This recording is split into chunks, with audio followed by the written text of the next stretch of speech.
तो नमस्कार दोस्तों, आप सभी का स्वागत है आपके अपने चैनल गौतम लाइव ज्ञान में। यूट्यूब का number 1 channel for security knowledge. Security ज्ञान चाहिए अभी के अभी, गौतम लाइव ज्ञान कहिए। तो फ्रेंड्स, आज का हमारा जो वीडियो है उसको डिमांड किया हमारे एक सब्सक्राइबर ने। उन्होंने हमसे पूछा है कि सर एक ऑपरेशन मैनेजर की ड्यूटीज क्या होती है, जरा इसको बतलाइए। तो आइए जानते हैं कि ऑपरेशन मैनेजर की ड्यूटीज क्या होती हैं। तो मैनेजर को अभी दफ़ा करो, पहले समझते हैं ऑपरेशन क्या होता है। ऑपरेशन अगर हम लोग देखेंगे तो हम लोग को 90s के ज़माने की फिल्म याद आती है, जहाँ पर एक बॉडी अंदर जाती है और उसके घर वाले बाहर चिंगाड़ मारते हैं, दहाड़ मारते हैं और दिखाते हैं कि वो बहुत परेशान है, और अंदर कुच्चिकू डॉक्टर करता है उस बॉडी के साथ में। बाद में वो ऑपरेशन थिएटर की लाइट बंद होती है और डॉक्टर बाहर आता है। जो सामान्य डायलॉग वो बताता हूँ आपको, कुछ देर आप पहले लाते ना तो शायद उनकी जान बच जाती। हमने बहुत कोशिश की लेकिन उनकी जान नहीं बचा पाए। या फिर दूसरा होता है, oh my God this is a miracle, ये तो चमत्कार है, मैंने अपने पूरे कैरियर में पहली बार देखा, उनको हमने नहीं बचाया, भगवान ने बचाया है। ऐसा कुछ देखने को मिलता है। तो एक्चुअली यहाँ भी ऑपरेशन हुआ है। क्या हुआ है, अब बॉडी का जो संचलन है वो थोड़ा सा बिगड़ा और उसको डॉक्टर ने ठीक किया। ठीक है, तो जब ऑपरेशन बिगड़ता है उसको ठीक करने के लिए जो लोग लगते हैं उसको बोलते हैं ऑपरेशन टीम। यहाँ पर ऑपरेशन टीम में कौन? डॉक्टर था। वैसे किसी कंपनी जिसका तमाम साइट्स है, अब सिक्योरिटी एजेंसी है, उसको बहुत सारी साइट्स होंगी, वहाँ पर गार्ड रिक्रूट होंगे। तो फर्स्ट शिफ्ट, सेकेंड या थर्ड शिफ्ट, या फिर अगर 12 घंटे की शिफ्ट है तो 12 घंटे की 2 शिफ्ट, इसमें प्रॉपरली मैन पावर आवे, ड्यूटी परफॉर्म हो। और ये जो सीधा सिंपल सा दिखने वाला प्रोसेस है, प्रक्रिया है, ये निरंतर चलती रहे चलती रहे चलती रहे चलती रहे चलती रहे चलती रहे चलती रहे, इसी को मेक श्योर करना, इसी को तय करना ऑपरेशन टीम का काम होता है। और उसी ऑपरेशन टीम में एरिया ऑफिसर और इनके लीडर के रूप में होता है ऑपरेशन मैनेजर। तो ऐसे ऑपरेशन मैनेजर की क्या क्या ड्यूटीज है, आइए उसको देखते हैं। तो सबसे पहली ड्यूटी हुई act as a role model. Sir हमने तो रोल मॉडल नहीं, मॉडल सुना है, हाँ? वो फैशन टीवी वाला midnight hot. My God sir, आपने क्या याद दिला दिया। अरे चल, रोल मॉडल समझो क्या होता है। आपने रजनीगंधा का ऐड सुना होगा, हाँ? अब मैं ऐड सुनता हूँ, देखता नहीं, आजकल बहुत बड़े बकवास आ रहे हैं। ठीक है, अब रजनीगंधा खाने से मतलब सक्सेस का क्या लेना देना है, लेकिन छोड़िए, वहाँ से काम की चीज़ क्या निकाली मैंने देखी। तो वहाँ से काम की चीज़ लाइन है कि कुछ कर ऐसा कि दुनिया बनना चाहे तेरे जैसा। जब आपके काम की मिसाल लोग देने लगे ना तो उसको बोलते हैं रोल मॉडल। मतलब कोई काम कैसे हो, अगर दान की बात करें तो दान कैसा हो, राजा हरिश्चंद्र जैसा हो। दान कैसा हो, दानवीर कर्ण जैसा हो। तो आपके काम की मिसाल दी जाए, मर्यादा कैसे निभाएं तो राम की तरह निभाएं। बड़ा भाई कैसा हो, राम की तरह हो। छोटा भाई कैसा हो, लक्ष्मण की तरह हो। त्याग कैसा हो, भरत जैसा हो। तो ये उदाहरण, ये मिसालें हैं। तो आप जब किसी टीम के ऑपरेशन मैनेजर हैं तो आप उदाहरण बनिए उनके लिए। इसी को वो कहते हैं हम लोग act as a role model. आपके काम का उदाहरण, मतलब हमको अपने साहब जैसा करना है, हमको अपने सर जैसा करना है, हमको अपने ऑपरेशन मैनेजर जैसा काम करना चाहिए। ठीक है, ऐसा आपको वहाँ पर काम करना है ताकि आपकी जो टीम है आपके काम से इंस्पायर हो सके, मोटिवेट हो सके। दूसरा पॉइंट है मीटिंग। अब मीटिंग जो होती है ना, ये डेली बेसिस पे होती है, वीकली बेसिस पे होती है, मंथली बेसिस पे होती है, क्वार्टरली बेसिस पे, हाफ ईयरली बेसिस पे, और इसके बाद ईयरली बेसिस पे भी होती है। अरे सर इतनी मीटिंग क्यों होती है, क्या मीटिंग करते हैं इतनी, बताता हूँ। देखो, एक कंपनी जो होती है वो अपना टारगेट सेट करती है कि पूरे साल में उसको कहाँ जाना है। मतलब 100 करोड़ का बिजनेस है, उसने अपना टारगेट बढ़ा के 120 करोड़ कर दिया। ठीक है, अब 120 करोड़ को बिजनेस अचीव करने के लिए अब उसको पर डे कितना काम करना है, उसके लिए डेली मीटिंग। अच्छा, हफ्ते भर में उस पूरे टारगेट पे कितना काम हो पाया या फिर क्या कमी रह गई, उसको निकालो, उसको दुरुस्त करो और फिर आगे प्रोसेस करो। इसको डिस्कस करने की वीकली मीटिंग। और पूरे 4 हफ्ते में हमने क्या काम किया, हमने जो प्लानिंग की थी, हमने जो टारगेट सेट किया था, उसके अकॉर्डिंग कितना काम हुआ, क्या तकलीफ रह गई, काम सही चल रहा है या कुछ दिक्कत आ रही है, इसको डिस्कस करने के लिए मंथली, फिर सेम क्वार्टरली, हाफ ईयरली और ईयरली। इसलिए इतनी मीटिंग होती है, क्योंकि टारगेट अगर आपके सामने नहीं रहेगा तो आप कैसे अचीव करोगे, ठीक है ना। अब आपको पता है कि मैं अगर बल्ला खींच के मारूंगा तो बॉल बाउंड्री के बाहर जाएगी, बाउंड्री लाइन है तभी तो आपको टारगेट है ना आपका बाउंड्री लाइन। अब बाउंड्री लाइन ना हो तो आदमी कितनी भी ताकत लगा ले, बाउंड्री जाने वाली नहीं है, सिक्स जाने वाला ही नहीं, तो टारगेट रखना पड़ता है। और इसी को डिस्कस करने के लिए हम लोग ने कितना अचीव किया है आज को हमको कितना काम करना है, इसको जानने के लिए हम लोग मीटिंग करते हैं। मैन पावर मैनेजमेंट, अभी जो ऑपरेशन मैनेजर है ये लीडर है, अपनी टीम को, अभी मैन पावर मिला हो ना एरिया ऑफिसर्स का, उसको 4 जोन के एरिया ऑफिसर में, साउथ,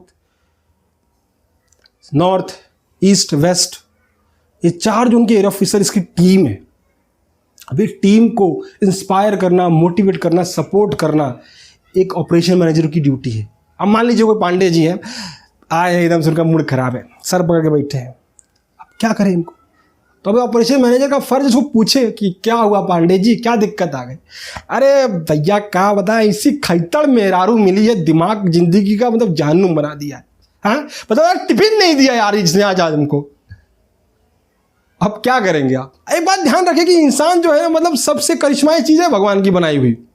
ये अपने दुख से दुखी नहीं है, दूसरों के सुख से दुखी। इसको लगता है कि दुनिया की बीवी है ना, मतलब दूसरों की बीवियाँ कितनी अच्छी है, और मुझे कैसे खैतड़ बीवी मिली। अब आपको क्या करना है, तो आपको शेयर करना है, यार तेरी तो थी भी ठीक है, तेरी ने वाली ने मतलब खाना बना के नहीं दिया ना, मेरी वाली ने मेरे से खाना बनवाया, डेली ऐसी यार, तेरे से ज़्यादा मेरी ज़िंदगी झंड है। हाँ मतलब मैं आपसे अच्छा हूँ स्टेटस में, हाँ यार तू यार ठीक है, तेरी वाली तो ठीक है, हम तो यहाँ गधे की तरह यहाँ भी काम करता है, तू देखता ही है, बॉस अलग से ठुकाई करता है, घर बजा अलग से पिलाई होती है, खच्चर की तरह वहाँ भी काम करना पड़ता है। यार तो तेरी वाली तो ठीक है, थोड़ी सांत्वना मिली है। हमारे साहब तो हमसे ज़्यादा दुखी है यार, हमारी वाली तो ठीक है। थोड़ा सा मोटिवेशन मिल गया, पांडे जी मुस्कुरा दिए और काम पे निकल लिए।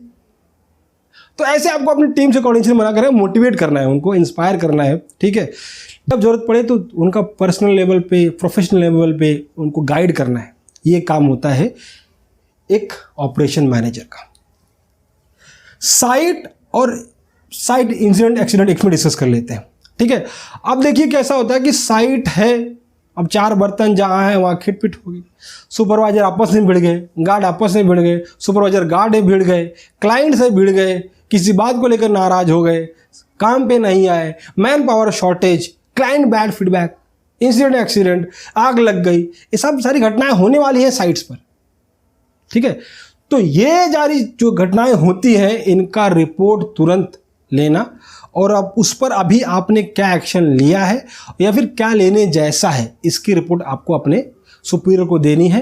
ये काम आपका होता है। पेमेंट में एक चीज़, मेरी एक फॉर्मूला है, ध्यान रखिएगा। अगर ये फॉर्मूला आपके पास नहीं है तो आप एरिया ऑफिसर, आप किसी भी लेवल पे हो, आप सक्सेसफुल नहीं हो सकते। हमेशा आपके पास 3 लिस्ट होनी चाहिए, एक है ग्रीन लिस्ट, एक है येलो लिस्ट और एक है रेड लिस्ट। ग्रीन लिस्ट मतलब कौन, तो ग्रीन लिस्ट मतलब वो सारे क्लाइंट, मतलब जिन्होंने कॉन्ट्रैक्ट सेट किया है 7 तारीख को, 10 तारीख को, 15 तारीख को, और डेट को पैसा आपके अकाउंट में ट्रांसफर हो जाता है या फिर आपका चेक मिल जाता है, उनको हमने रखा है ग्रीन लिस्ट में। येलो में थोड़ा सा, सिंघानिया साहब कैसे हैं, बहुत दिन हो गए आपसे बात नहीं, सोचा कि आज थोड़ा आपसे बात कर लो। अच्छा सर, हमारा पेमेंट का जरा देख लीजिए, डिले हो रहा है थोड़ा सा। वैसे तो अब कभी आपका पेमेंट हमेशा टाइम पे आ जाता है, लेकिन थोड़ा देख लीजिए। अच्छा प्रिपेयर हो गया है, अरे thank you sir, thank you. और सब बढ़िया है ना, फ़ोन रखा। ये येलो वाले मतलब थोड़ा टच, थोड़ा पुश करना पड़ता है इन लोगों को, पुश किया पेमेंट आ गया।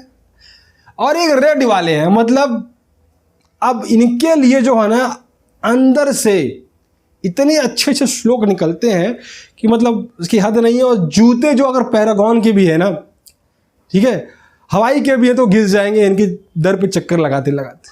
तो ये वो लोग हैं। अब इसको रेड कह लीजिए या फिर ब्लैक कर लीजिए, लेकिन ये लिस्ट आपके पास होनी चाहिए, तभी आप सक्सेसफुल हो पाएंगे अपनी फील्ड में, आप ऑपरेशनल लाइन में। आपको देखना है इनका परसेंटेज कितना होता है पेमेंट में, इनका परसेंटेज कितना है, और इस परसेंटेज के बिहाफ, जैसे मान लीजिए इनका बिजनेस जो है 25 लाख रुपए का होता है, आपको बिजनेस खड़ा करना है इस ब्लैक लिस्ट के खिलाफ। अब देख लीजिए जेन्युइन प्रॉब्लम है, क्या दिक्कत है। अब देखिए पेमेंट नहीं आ रहा तो नहीं आ रहा है, कुछ ही प्रॉब्लम हो तो इसके बिहाफ, जैसे 25 लाख का बिजनेस है तो आप 25 लाख का बिजनेस खड़ा कीजिए और कंपनी में जो आपके सुपीरियर उन पर बात कीजिए कि सर ये बिजनेस यहाँ पर हमारे 25 लाख का आ गया है, हम चाहिए तो इनको क्या कर सकते हैं, टर्मिनेट कर सकते हैं इनकी सर्विस को, काम खत्म। तो अब जो ये हमने टर्मिनेट कर दिया, यहाँ बिजनेस हमने 25 लाख का खड़ा कर दिया, तो क्या हो गया, हमारा जो कोटा था पूरा हो गया, हमको इसकी जरूरत नहीं पड़ी। ठीक है, तो आप इस तरह से कर सकते हैं। आपको बिजनेस लीड भी क्रिएट करना आपका एक काम है कंपनी के लिए। अब क्लाइंट, तो ये जो तीनों टाइप के क्लाइंट आपके पास है ना, इन क्लाइंट को मतलब आप शेड्यूल देख लीजिए, लेकिन आपका शेड्यूल ऐसा बनाइए कि आप लगभग हर क्लाइंट से एक बार तो महीने में मिल सके। थोड़ी सी 2 मिनट की मुलाकात ना आपका बहुत सारा काम कम कर देगी। और जब भी क्लाइंट से मिले एक बात ध्यान रखना कि क्लाइंट कितना भी बोले कि हाँ सब कुछ बढ़िया चल रहा है, हाँ सर थैंक यू सर, आपने हमारी जो सर्विस है उसको मोटिवेट किया, अप्रिशिएट किया, लेकिन फिर भी सर एक कुछ कमियां बताएं हमारी, जिसको हम अपनी सर्विस को बेहतर कर सके आपके लिए। थैंक यू सर, आपने इतना अप्रिशिएट किया हमारे सर्विस के लिए। 1-2 कमियां आप निकलवा लें क्लाइंट से, और उस कमी को आप सवेरे की जो डेली मॉर्निंग ब्रीफिंग अपनी मीटिंग होती है ना, उसमें डिस्कस करें, अपने एरिया ऑफिसर से जाकर इस पॉइंट पर काम कीजिए। और आपके जो ब्रांच के में ट्रेनिंग मैनेजर हैं उस इशू को लेकर बोलिए कि जाके साइड पर ब्रीफ करो।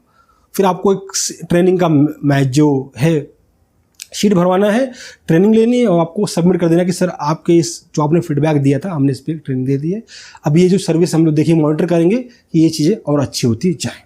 तो क्या संतुष्टि मिली क्लाइंट को, और फिर क्लाइंट क्या फिर दूसरी एजेंसी की तरफ जाएगा नहीं, क्यों, सब कुछ मिल रहा है ना, थोड़ा महंगा चलेगा लेकिन सर्विस तो बेहतर है ना। अब SBI में जाओ पूरा दिन बीत जाएगा, कोटक में जाओ घर पे आके तुम्हारा अकाउंट खोल के जाएंगे, तो बेहतर कौन है, महंगा है कोटक, लेकिन महंगा है तो क्या हुआ, महंगा रोए एक बार, सस्ता रोए बार बार। तो इसलिए आपका ये जो 2 मिनट का विजिट है ना, आपके लिए, आपकी कंपनी के लिए बहुत प्रॉफिटेबल है। तो क्लाइंट विजिट हमेशा बना कर रखे, उनसे फीडबैक 1-2 जो कमियां हमारी निकलवा ही ले, और उस पर मॉर्निंग में डिस्कस करें अपने एरिया ऑफिसर से, और ट्रेनिंग अरेंज करवाएं। एरिया ऑफिसर को भी बोले ब्रीफ करो, ट्रेनिंग मैनेजर को बोले ब्रीफ करो, और वो जो ट्रेनिंग जो फॉर्म होगा आपको क्लाइंट को सबमिट करना है, उनको यहाँ काम हुआ है। बिजनेस लिस्ट हम लोग डिस्कस कर चुके हैं। बिलिंग भी बहुत ज़रूरी है। तो मंथली आपका टारगेट रखें कि आपका जो बिलिंग है वो बिलिंग कंप्लीट हो जाए। अब देखो 30 का या फिर 31 का महीना होता है, या फरवरी में 28 या फिर 29 का महीना होता है। तो आप देख लीजिए आपके जो क्लाइंट है ना, कितने जो शीट है सर्टिफाइड होते हैं और कितना नॉन सर्टिफाइड काम चल जाते हैं। जिनका सर्टिफिकेशन हो जाता है वो टारगेट रखे कि 30 या 31 या फिर 29 या 28 का है ना, तो ये 29 तक ही सारा सर्टिफिकेशन हो जाना चाहिए, या फिर मॉर्निंग में आपके 30 तक इतना रिलेशन बिल्ड कीजिए कि आप 1 तारीख को सर्टिफिकेशन की जरूरत नहीं पड़े, 30 तक हो जाए। अगर आप कुछ क्लाइंट नहीं देंगे, बोलेगा महीना पूरा क्या हुआ है, अभी मैन पावर कहाँ अपनी नाइट ड्यूटी परफॉर्म हुई, तो ठीक है। लेकिन आप टारगेट के मोस्ट ऑफ द आपकी जो शीट्स है ना वो 30 को सर्टिफाइड हो जाए, बाकी वाली 1 तारीख को जाके आप बिलिंग जो है ना आप टारगेट रखें कि आपकी कंपनी के रूल के हिसाब से, पॉलिसी के हिसाब से, कि जल्दी से जल्दी 2 से 3 दिन में आपका बिलिंग कंप्लीट हो जाए। बाद में आपका 1 दिन में डिस्ट्रीब्यूशन, फिर आपको पेमेंट फॉलोअप वगैरह चालू हो जाएगा। अब मोटा मोटा समझ लेते हैं क्या क्या, जरा छोटी छोटी लेकिन मोटी बातें। एक operation manager, DGM, branch manager, company wise देखना पड़ेगा कि आपको क्या है, कहीं DGM रखते हैं, कहीं ब्रांच मैनेजर रखते हैं। तो एज ए यहां पर वो क्या करता है, एक्ट एज ए असिस्टेंट काम करता है। इनके एब्सेंस में ना वो पूरा ब्रांच संभाल के रखेगा। वैसे भी मोस्ट ऑफ द काम 90% जो होता है ना ऑपरेशन मैनेजर करता है, ठीक है। यहाँ से बस सजेशन वगैरह फीडबैक वगैरह होता है, लेकिन मोस्ट ऑफ द काम जो होता है ऑपरेशन मैनेजर करता है। पूरा ब्रांच यही व्यक्ति चलाता है। टीम, तो यहाँ पर आपको सपोर्ट करना है, मोटिवेट करना है, इंस्पायर करना है अपनी टीम को, जैसे वो मैंने पांडे जी वाला किस्सा आपको बताया। साइट पे हमेशा आप देखिए कि आपका जो साइट्स हैं प्रॉपर है कि नहीं है, कोई दिक्कत वगैरह तो नहीं आ रही, कोई मैन पावर शॉर्टेज वगैरह तो नहीं है, कोई इंसिडेंट वगैरह तो नहीं हो रहा है, इसकी रिपोर्ट वगैरह नहीं आया, तो हमेशा अपनी पकड़ साइट से बनाकर रखें, ठीक है। वहाँ पे एरिया ऑफिसर वगैरह हैं, लेकिन पर्सनल लेवल पे अपनी पकड़ वगैरह बनाकर रखें ताकि आपको काम करने में आसानी हो, ताकि आपका काम परफेक्ट हो गया ना, ठीक है। जब पकड़ बनाकर नहीं रखेंगे तो आपका काम कैसे होगा, तभी आप कैसे रेक्टिफाई कर पाएंगे अपने एरिया ऑफिसर वगैरह को। ठीक है। फिर क्लाइंट से विजिट वगैरह आपको बहुत ज़्यादा ज़रूरी है, हमेशा क्लाइंट विजिट वगैरह करते रहें, उनसे फीडबैक वगैरह लेते रहें, रिलेशन बना कर रखें। ये आपके लिए, कंपनी के लिए भी ज़रूरी है, और कोई ज़रूरी थोड़ी साला इसी कंपनी में पूरा ज़िंदगी मरना है, दूसरी कंपनी में जाएंगे तब यही हम संबंध जो हमने क्लाइंट से बना कर रखा है यही हमको काम आएगा। जब कंपनी में बिजनेस ला के दो ऑपरेशन मैनेजर हो ना, तब यही संबंध आपके काम। नेक्स्ट है ग्राउंड लेवल मैन पावर। अब देखिए ग्राउंड लेवल मैन पावर का मतलब क्या है, आपके security guard, supervisor, security officer, तो इनसे आपको रिलेशन बना के रखना है, इस पर आपको पकड़ बिल्ड करके रखेंगे। क्योंकि देखिए क्लाइंट के साथ मोस्ट ऑफ द टाइम ये रहते हैं, आपके साइड पर क्या हो रहा है, आपके क्लाइंट के मन में क्या चल रहा है, सबसे अधिक इनको पता होता है, एरिया ऑफिसर से भी अधिक इनको पता होता है, ठीक है। तो आपको छोटी से छोटी, बड़ी से बड़ी बात आपको यहाँ से मालूम पड़ जाएगी, किससे, security guard, security supervisor, security officer से। तो इनसे आपको डायरेक्टली संपर्क बनाकर रखना है। हाँ ठीक है, एरिया ऑफिसर से उनसे कोऑर्डिनेट करवाना है, लेकिन ये आपके गुप्तचर के रूप में काम करेंगे। तो साइड पर क्या गड़बड़ियाँ हो रही हैं, जैसे कोई जो एरिया ऑफिसर हो सकता है वो करप्शन कर रहा हो, अच्छी साइड के बदले पैसे वगैरह ले रहा हो किसी से, अपने लोगों को, अपनी जाति के लोगों, अपने गांव वालों को भर रहा हो, नए नए जो अच्छे गार्ड हैं उनको निकाल रहा हो, तो ऐसा कुछ करप्शन वगैरह चल रहा है क्या, और कोई दिक्कत वगैरह है, तो आपको ये जो लोअर लेवल जो आपकी जो टीम है उससे आपको सारी इन्फॉर्मेशन मिलेगी। तो इनसे एक अच्छा रिलेशन आप मेंटेन करके रखें। सेल्फ, तो आपको ध्यान देखना है कि एक ही बात मैं बताऊंगा इसमें कि आपको कंप्लायंस की पूरी नॉलेज होनी चाहिए। लेबर लॉ आप अच्छी तरह से पढ़ ले, जैसे कि ESIC, PF, ठीक है, ग्रेजुटी, बोनस से कैलकुलेशन वगैरह कैसे होता है, एक गार्ड की, सुपरवाइजर की, सिक्योरिटी ऑफिसर की बेसिक सैलरी क्या है, और छुट्टी का और जो लीव है इनका कैलकुलेशन वगैरह कैसे है, क्योंकि आपको ये कभी भी पूछ सकते हैं गार्ड वगैरह, किस तरह में सैलरी वगैरह कम कैसे आई है, डिडक्शन वगैरह कहाँ हुआ है। तो ये चीज़ हमेशा आप नॉलेज रखें। और बिलिंग के साथ जैसे क्या क्या डॉक्यूमेंट्स वगैरह लगते हैं, कौन कौन सी चीज़ कंप्लायंस आपको डॉक्यूमेंट अटैच वगैरह रखने हैं, और जो आपकी पूरी साइट है उनका जो कॉन्ट्रैक्ट है कब तक है, कब रिन्यूअल वगैरह है, ये सारी चीज़ें आप नॉलेज हमेशा अपने पास डायरी में रखें, दिमाग में भी रखें, तो आपको काम करने में आसानी होगी। जितना आप राइटिंग करेंगे ना फ्रेंड्स, उतना ज़्यादा आप बेहतर काम कर पाएंगे। इस बात को नोट कर लीजिए। तो आई होप आपको आज का वीडियो पसंद आए। वीडियो पसंद आए तो लाइक करें, चैनल पर नए सब्सक्राइब करें, बेल आइकन को जरूर हिट करें, और अपने सिक्योरिटी फैमिली में इस वीडियो को जरूर शेयर करें। मिलते हैं नेक्स्ट वीडियो में, तब तक के लिए जय हिंद।